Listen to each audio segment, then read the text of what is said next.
the thing about putting things onto people, it's like trying to fill the space. Yes.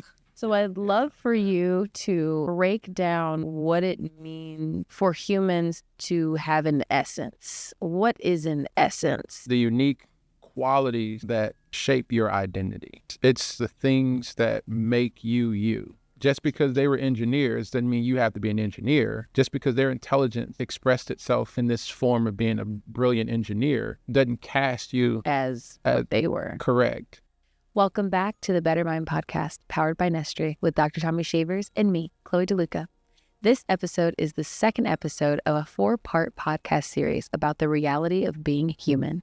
In episode 1, we talked about the foundation of existing and what it means to exist and be. Today, we move into the heart of identity. Questions like, why am I the way that I am? Or what makes me me? Are great questions that we encourage you to write down and reflect with. As one of my very good friends, Messiah Russell, said one time, I'm trying to understand what makes me me. So as always, come curious and leave reframed. And let's dive into the second episode of our first ever series on the Better Mind podcast right now.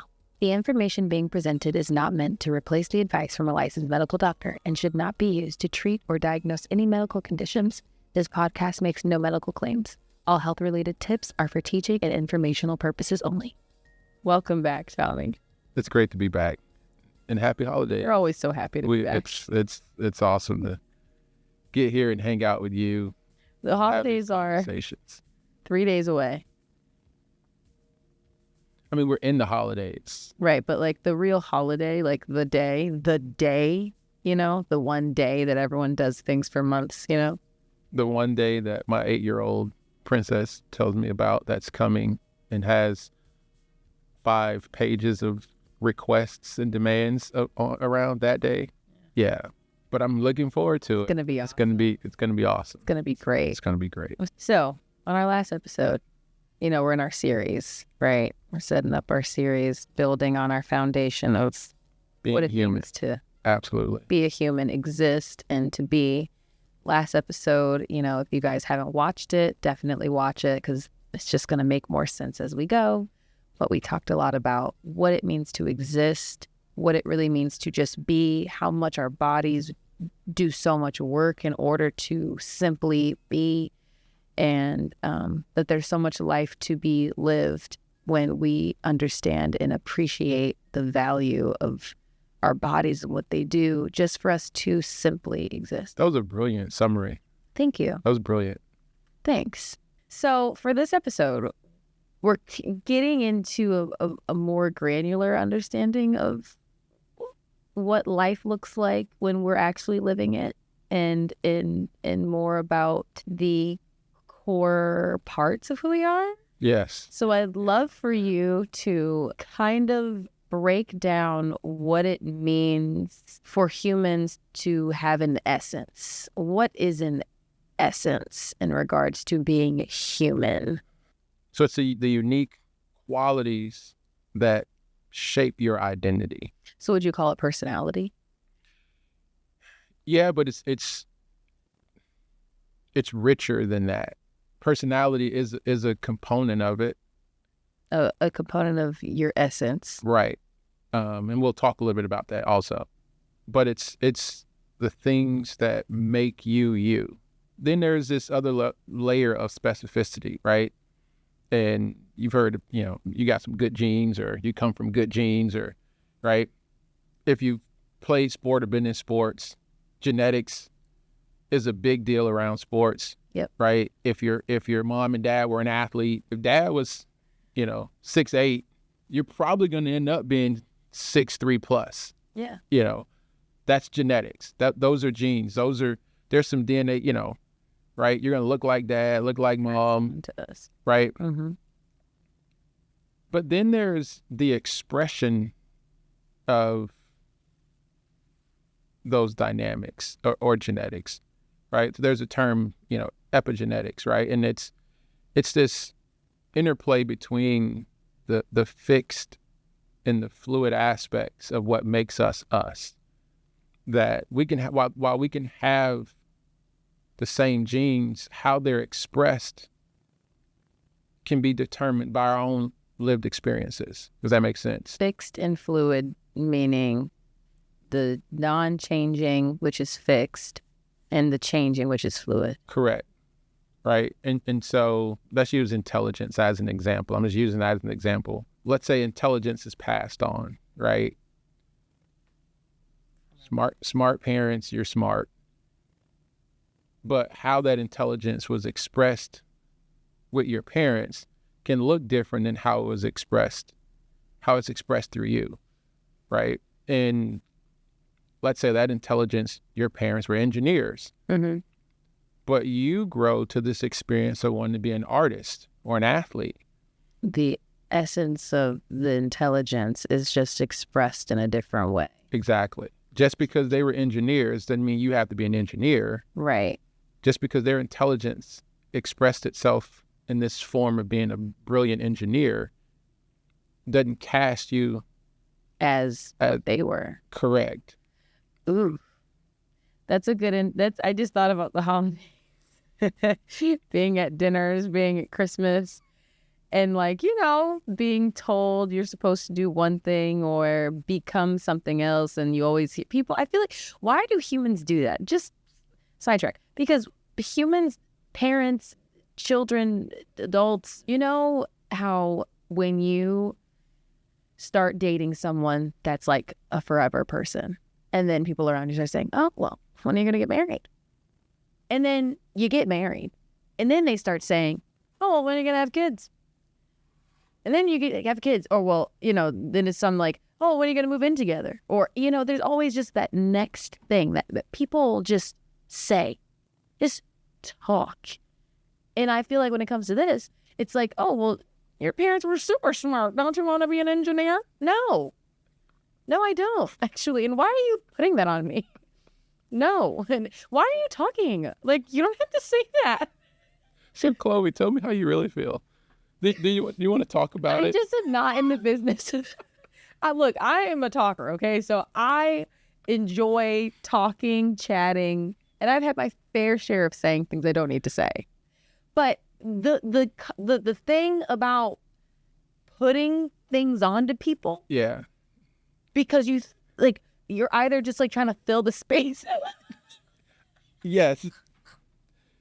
Put it on the people. I don't like when you put stuff on people, though. I felt some.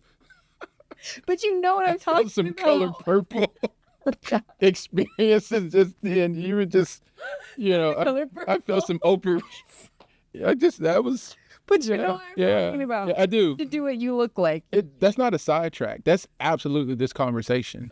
It's because we have more of an expectation around genetics than epigenetics. We have more of an expectation around, I expect you to be more like me, as opposed to, I'm looking forward to the aspects of what you have from me turning into who you are. Come on.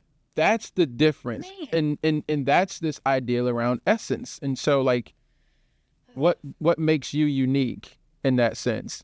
My oldest son, who's in here now listening as I talk about him, really? He has no idea what I'm about to say. This was not scripted. Not scripted. And so, just awkward. Personal opinion, I think he's beyond brilliant. Super brilliant. Awesome. Got all of his intelligence from his mom and dad. Thought I'd throw that in there. Got it. But that was such a you saw that? You saw that? Yes. Yeah. That was awesome. Way to give it. And so I just, listen. That tear. Got 30, coming up on 30 years, y'all. Y'all want to know how to, we're going to talk about that in another episode. But dad grew up football. First son is a junior. Oh, come on now. The expectations were high. Come on now. It's just what people do. And so he had, locks for 16 years of his life. He didn't have a haircut till 16. Imagine a little football kid going around, locks, the son of the football coach. You'd see the little kid show up, and you're and he's at the front of the line, and he's like, oh, that's the kid right there. That's the one we got to look out for. And it was nope. He was not football. But what he was music, tech, cars. And every Little League football practice I took him to, he took little Hot Wheel cars with him. And before practice, we'd have all these kids. We're like, where the kids at? They're all huddled around him playing with cars. And I'm like, oh my gosh, this kid is he's disrupting every. So I took him from that sport. He's like, let's try basketball. Well, first day of basketball practice, I look and the whole kids from the team are on the side in the corner playing with NASCARs at basketball practice. And I'm like, sport is not for him. This isn't his thing. And if I continue to take him to another sport, he's going to continue to disrupt the children. to take the children. Yep. So I'm going to let this thing express in how it's going to be. I poured a lot of football into him, and he turned out to be NASCAR, tech, and music. There are other things. And great at all of them. Right. And, the irony is my middle son is all football. And I'm like, right, son, I'm sorry. I gave all my football energy to your older brother. I have no more juice. No more juice. I have no interest in going. I have no more juice. And he's like, Dad, give it to me. And I'm like, I gave it to the wrong one. And this is an example of his essence became who he is. And he's amazing. He's brilliant, creative. I see the genetic side of me there. We have the same thoughts, mannerism, looks. Yeah. But like the expression, his essence is him. It's him, That's who he It's who he is. And that's the part around this conversation is, it's the epigenetic, it's the perfect practical science around self-creation. Essentially, we were made with canvases that we get to create on, that we're not pre-wired to be anybody. No one is. You have building blocks of someone in you that, and that's just the paint that you have. But how you choose to use the brush and create it, that makes you the unique. That's the essence that we get to create. Does that make sense? Oh yeah. And so I remember one of our partners, Calvin Johnson, Megatron, world-class athlete, Hall of Famer, first ballot Hall of Famer. I remember him saying, all my siblings are doctors.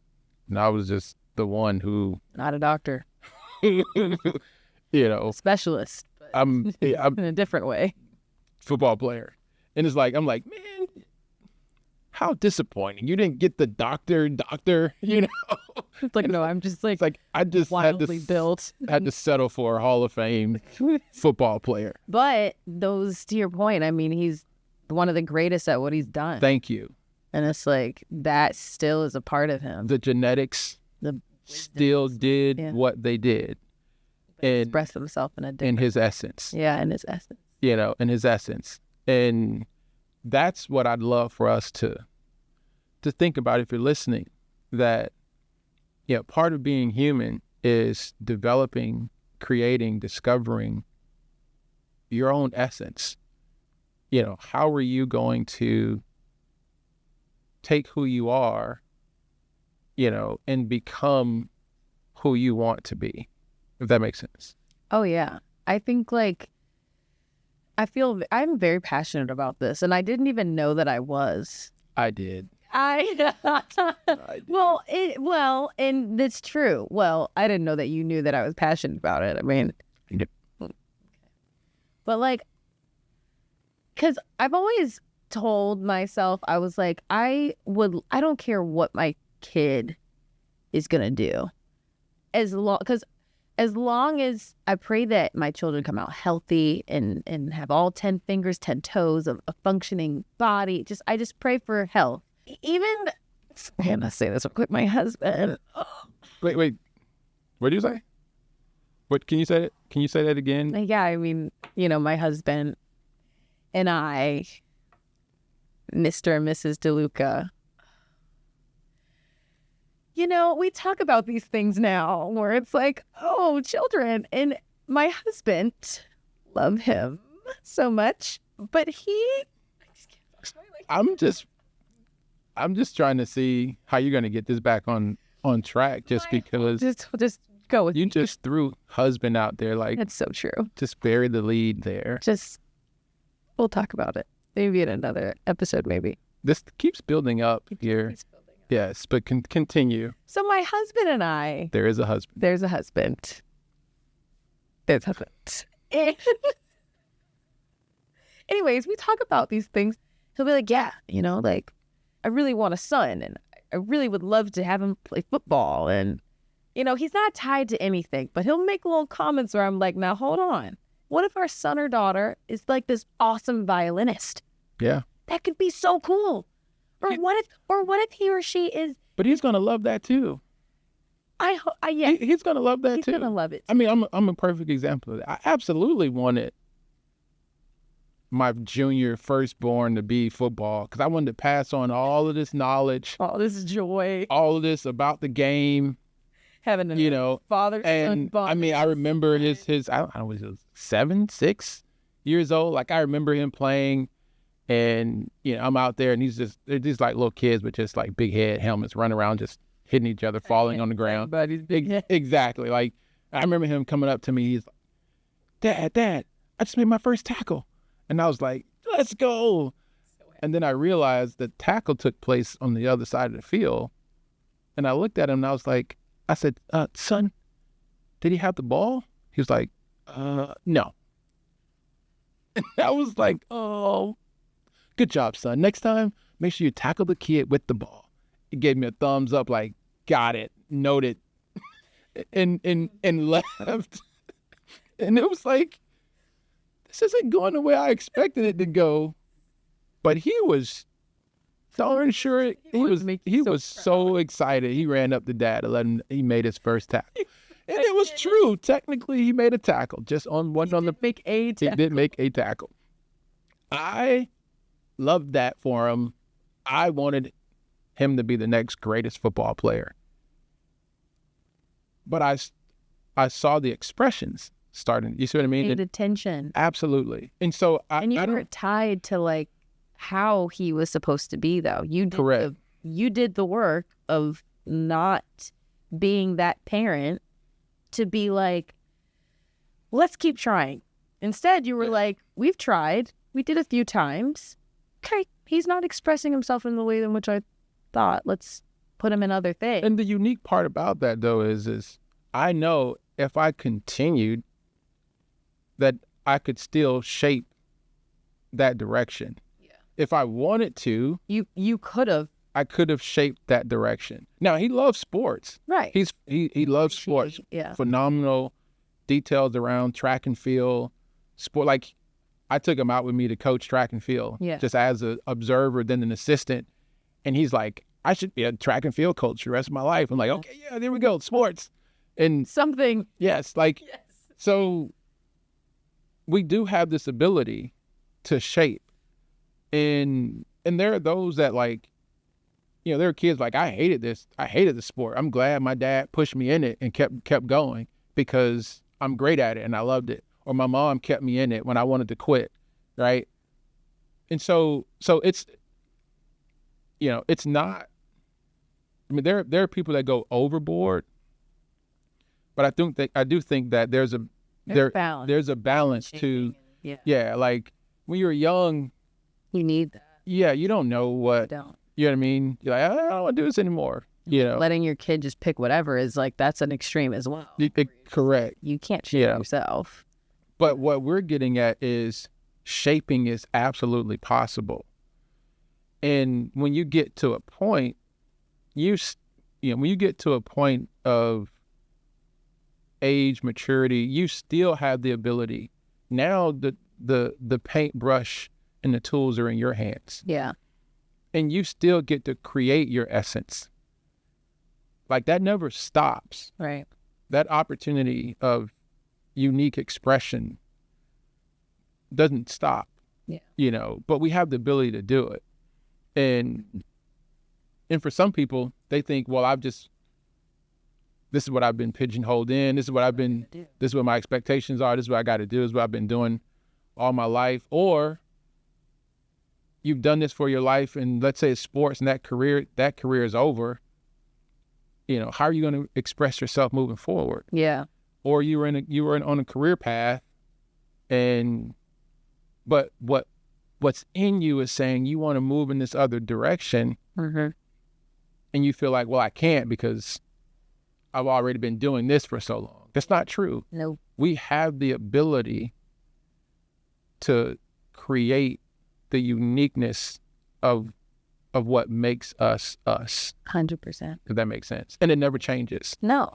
And I agree. And I think I want to give credit to my parents too, because I'm just like thinking about myself. It's like all of us, me and my siblings, I have like 4 other siblings, and we all did sports because we all wanted to do sports. But my parents were never like, you have to do this. Like my parents put me in so many different things: tennis, never golf, tennis, dancing, tap dancing, piano classes, singing classes, sports, soccer.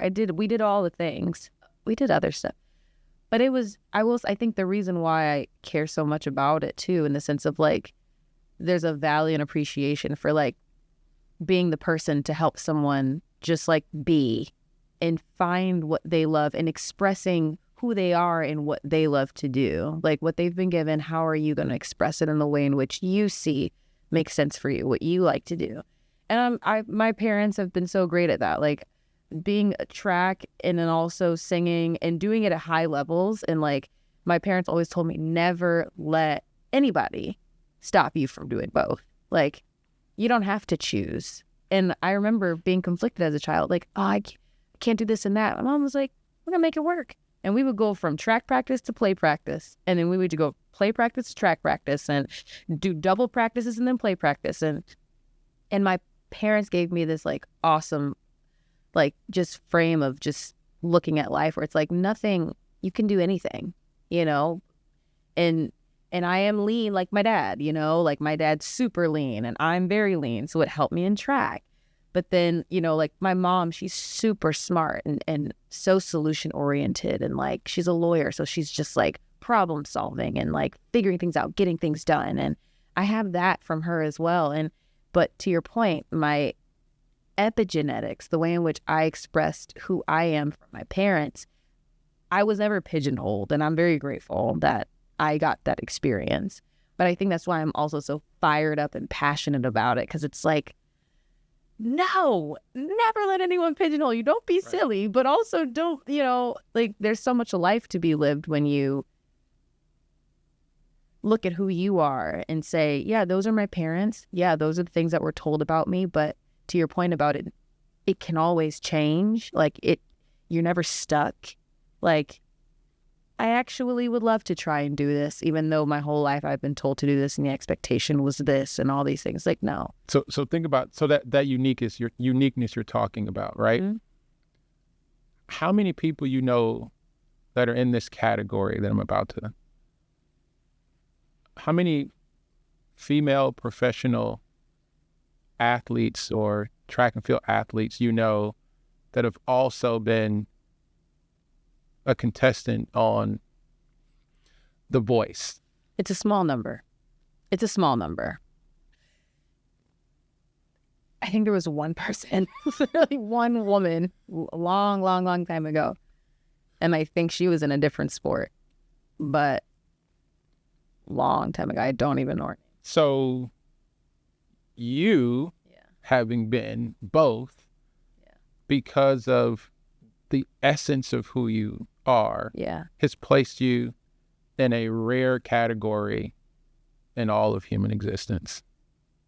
That's pretty impressive. And you know what's so interesting about that? Thank you. I feel like there was a point in which, like, we've talked about it so much about the narrative and telling the story, and there's been like the story we tell our minds. And there's been this like deep pull. Like I kind of stopped doing a little bit of everything for a little while because I was still trying to figure out who I was, and I felt like my passions were running. My passion for me is my passion for track, my passion for being famous, my passion for like just being great at whatever I do was outrunning like the passion and desire to just like know who I am at like its core, so that then when I do those things, I'm not losing myself. Right. And so there was this like call to stop and like kind of like slow down. And like I felt like I'm kind of feeling this like I'm kind of feeling this like tug to figure out what it's gonna look like. Stop it. Yes. But it's no, I don't know what you're. Please, It's all coming back. my point is yes. Let it come. Wow. Let's go. Because I will say I've been like, man, why stop? Like why? Why? Why? Why? You shouldn't. You shouldn't. 2028. Yeah, no. Well, that's not what I'm Yes. talking about. Let's go there. My point. 2028. He wants me to do the Olympics so bad. And it's like, you. Anyways, my point is Make your point. You're making my point. You're making my point. Make your point. You're making it. Go ahead. My point is that there is a time and place for. There's a time and place for sitting still, getting to know who you are, so that you can really walk in the essence of who you are. Absolutely. Yeah. So that then you're not just doing things.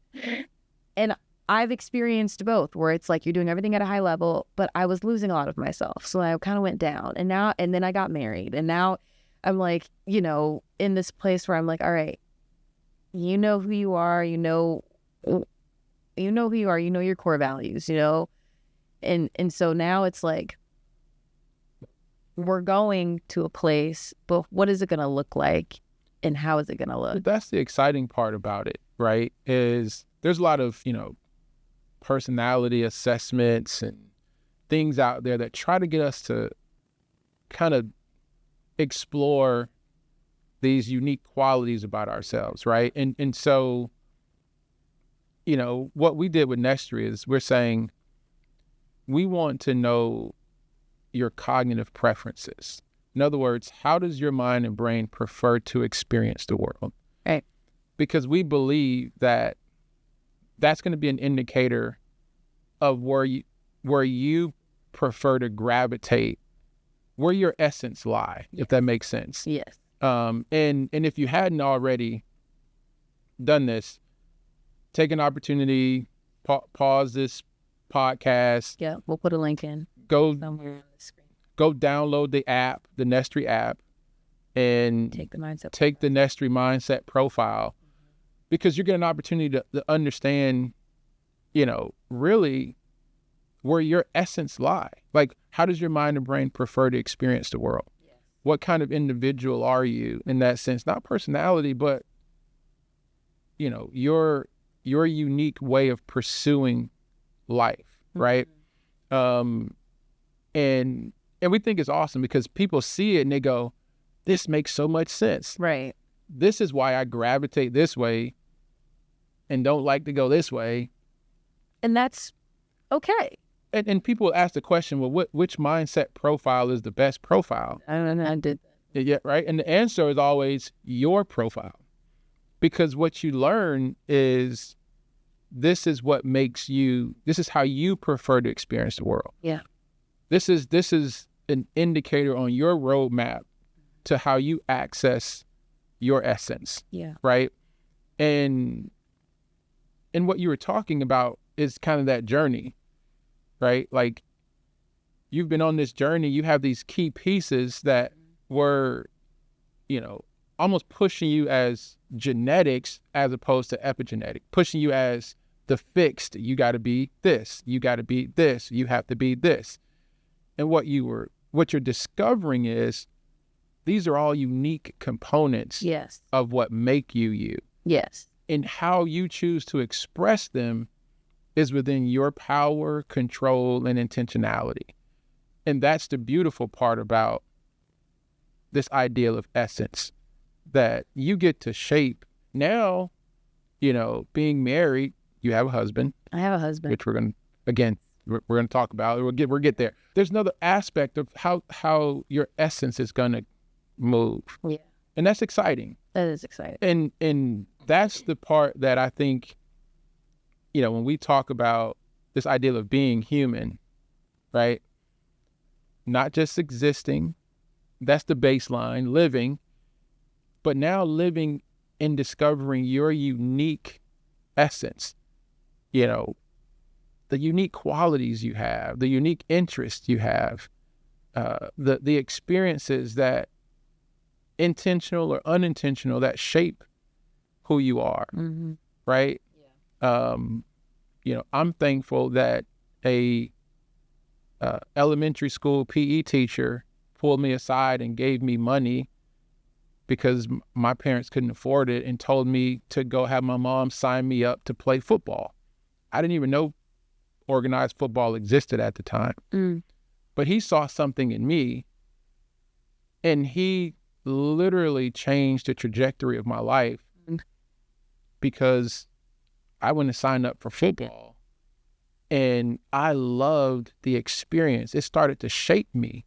I loved being on a team. I loved problem solving. I loved the physicality of combat in that way.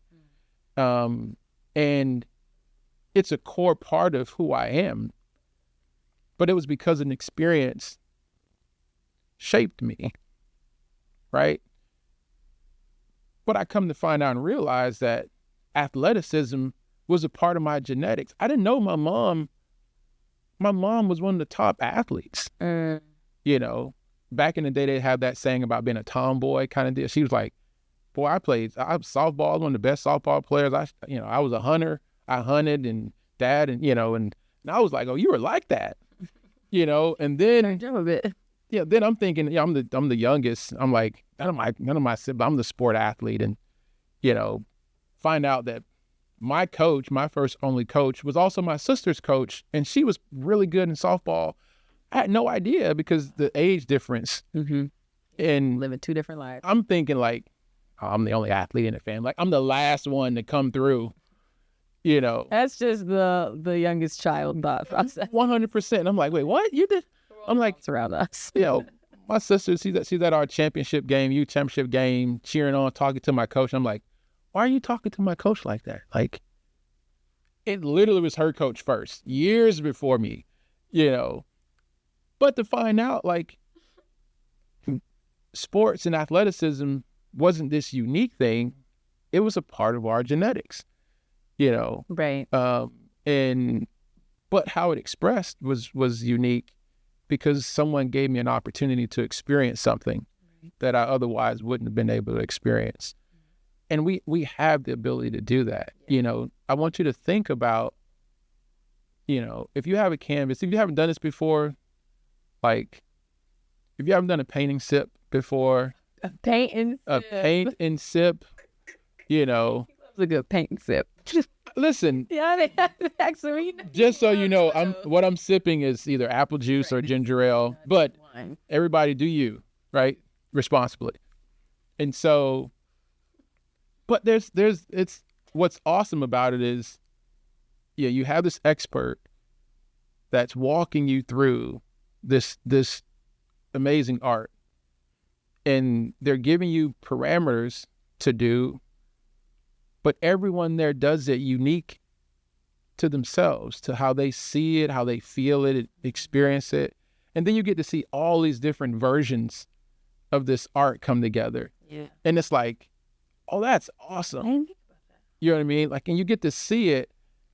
That's what I love about it. It's like, at the end, you can see all this, and it's like, oh, we did that. You know what I mean? Like, and I got to tell you, my paintings are pretty. No, they're actually really good. They're pretty good. Oh, thank you. They are. Yeah. I'm actually impressed by a few of them. Like, who did this? Yeah, it was me. I'm an artist.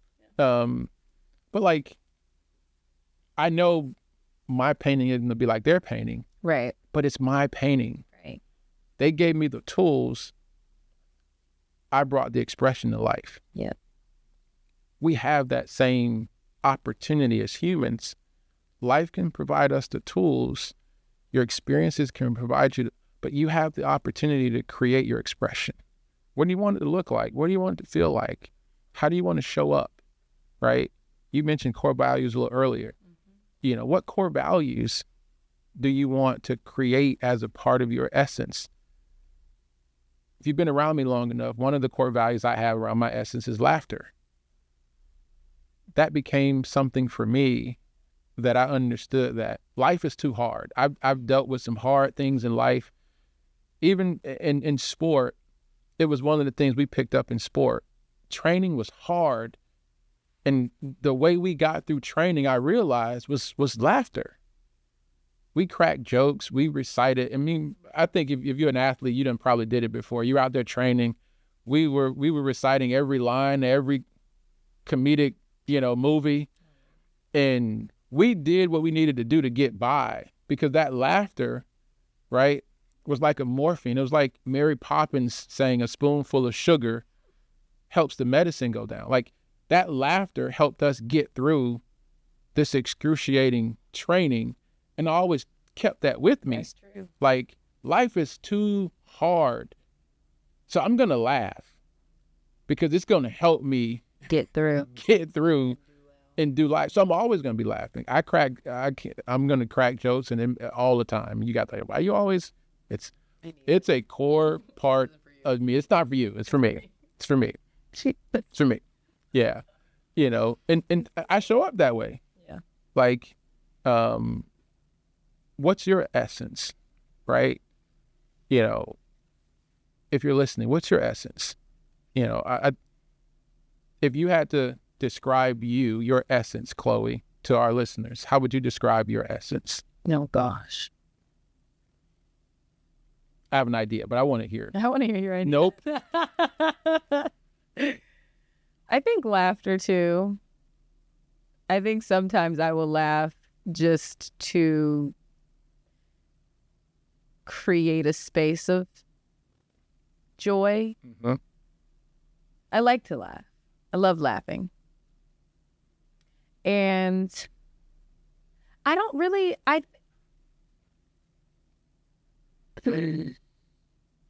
honestly, it's something that I need to kind of spend some time on, because when you said, like you took the laughter from sports and you brought it with you, like from what you learned in sport, you brought like the fact that laughing helps you get through hard things. I think I need to like spend some time looking back at my life experiences and what really got me through things to kind of assess, like, what should I continue to keep around? I know keeping people around me that speak life is something that I've noticed that I do intentionally. Like at our wedding that we had. There was a wedding. And there's a husband. And there's a husband and there's a ring. But every single person on that list was supposed to be there, if that makes sense. Like, and there was an Olympic gold medalist. There was an Olympic gold medalist there. Or my sweet little friend Sai, who's still a freshman in my heart, and just knows nothing and just like Bambi. But I think keeping people around that help me have eyes to see has been something that I've learned. I don't need to keep around people that don't do that. Like, people that aren't going to walk with me in life, they don't need to be there. Like, unless I'm supposed to have them there.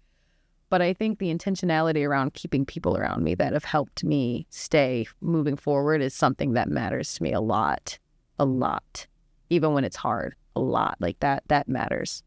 So the essence of Chloe, good people that help me keep the mirror up to my face, laughter, serving, great food. But I think I need to get more specific on like the core values of what the essence of Chloe is. I'd definitely say fun. I'd definitely say feeling or emotions.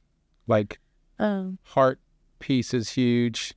You're trying to have everybody cry all the time. I would like for everyone to feel like they can express themselves. There's that feeling and yes, and expression. Because not everyone has the space. Yeah, and I think like that's a part of your superpower. That's a part of your essence, and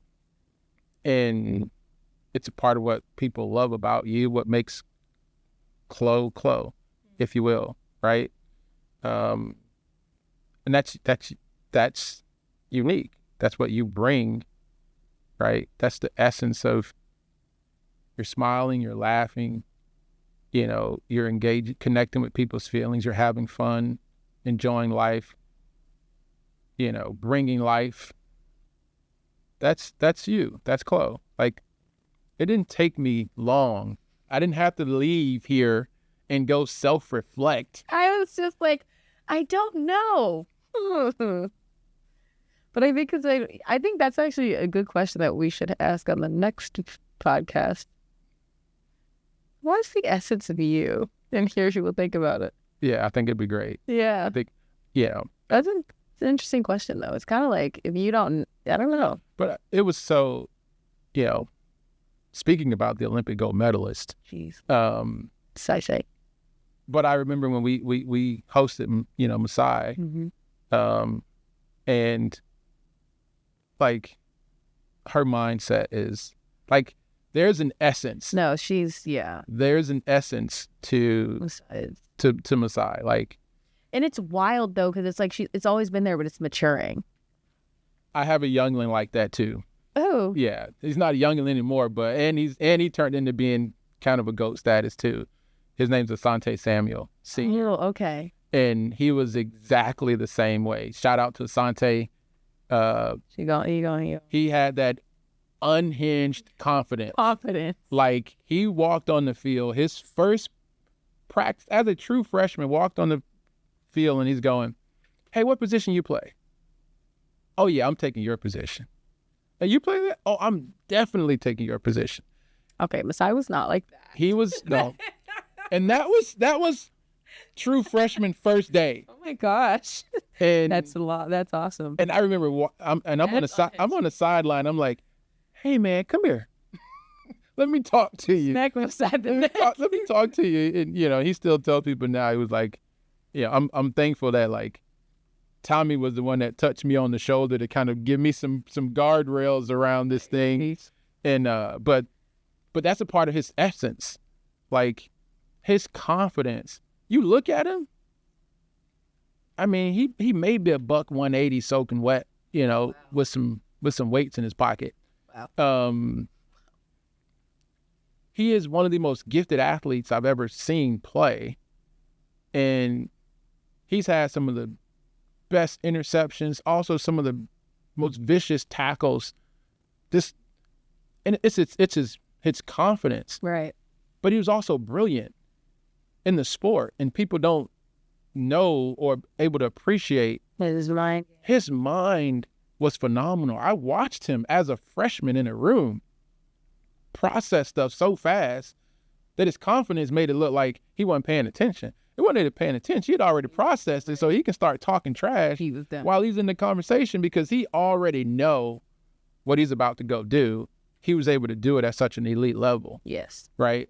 So I've seen it, and it was awesome when Masai came, to us, because, part of what we're doing with Nestria that's going to be game changing is this idea of discovering your GOAT, like being able to cognitively map performance and quantify what makes someone good at what they do, great at what they do, right? What makes you unique. And I remember Masai, and she was like, "I'm just trying to see what makes me me." And I'll never forget that quote. Like, that's what essence is. Yeah. Like, and we're able to do that with data. Yes.